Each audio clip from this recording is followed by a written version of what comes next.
اوس یعقوب علیہ السلام د بچو تربیت کې یعقوب علیہ السلام ډیرو خیر سره و ته ویل چې سامنو تاسو د وی دروازې نه مداخليږي په دې مصر کې زکه یو چې د فلسطین والا چې په حسن کې د مصر نه دی نو مصر والا به تاسو نظر کې چې تاسو نه خيسته خلک راغلي دي دویم دا چې تاسو به د حسد د وجنه حسد به سره وکي چې دا څومره ډیر خلک دي ورونه دي او دا ټول غلې یو کور ته وای وړي نو تاسو په خلاف باغی غږ راوچت کی نو تاسو د وی دروازې نه مداخليږئ وقال ویلی یعقوب علیہ السلام یا بنی یا سامنو لا تدخلوا مداخليږئ مصر ته من باب واحد د وی دروازې نه وادخلوا داخل شي من باب متفرقه د جدا جدا دروازو نه جدا جدا دروازو نه ورشي د وی دروازې نه مور داخليږئ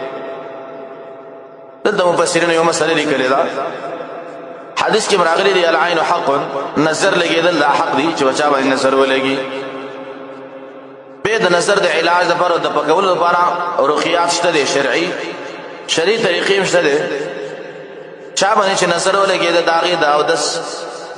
او چا چې په نظر لګولې داغي دا او د صبح راوغه سره شي بچا چې نظر لګیدل له باغی د واچولې شي الله بوله صحت ورکی به ابن قتيبه خاصی لیکلی دي وای باز سترګې د سلی شفای کې الله جراثیم اشولې دي جراثیم بګي هغه سترګو کې ډیر تیز دي نو کله چې یو تن ته وګوري واقع باندې د سترګې خوږی شي نو د سترګو نه جراثیم راوځي سبب انسان باندې ورولي هغه به است بیمار شي نو دا نظر حق دی حدیث کې دی نظر چې دا اوخ چې دا کټې درسي او انسان دا قبر درسي نو کله چې بچا باندې د چا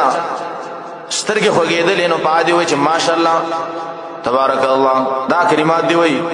نو به بداغه علاجي نظر به نه لګي نتیجه کې د یعقوب علیہ السلام خپل بچو دی ویل چې تاسو ګره د یوې دروازې نه مداخليږئ نظر بشي ودخلوا داخل شي من ابواب متفرقه د جدا جدا دروازو نه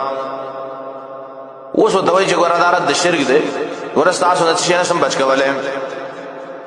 اشاره به دې خبره ته چې خلکو یعقوب علیہ السلام نبی دې د خپل بچو نه شي نشي بچ کولای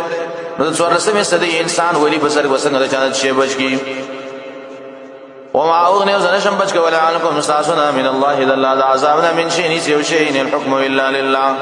دې اختیار فیصله مگر د الله سره دی علی توکل دو پاغه باندې مازان سپار دی دی علی فلیتوکل المتوکلون او پاغه دې ځان اوس پاره متوکلین او څوک چې توکل کوي ولما دخلوا من حيث امرهم ابوهما تاوس دا خبره ذکر کړي یعقوب علیہ السلام دا خبره ولي وکړه چې د وی دروازې نه مداخلي کې زګه دا ارمان د یعقوب علیہ السلام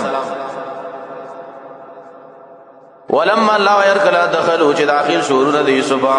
من حيث دا غزنا امرهم چې امر کړي واغې ته ابوهم بلارام بلار د یو امر کړي مختلفو دروازو نه داخل شو ما کان یغنی اوس دلته دا خبره ذکر کوي آیا پلار په دې طریقه باندې د الله د عصامنا دا بچی شي بچ کولای نه ما کان یغنی نو یعقوب علیہ السلام چې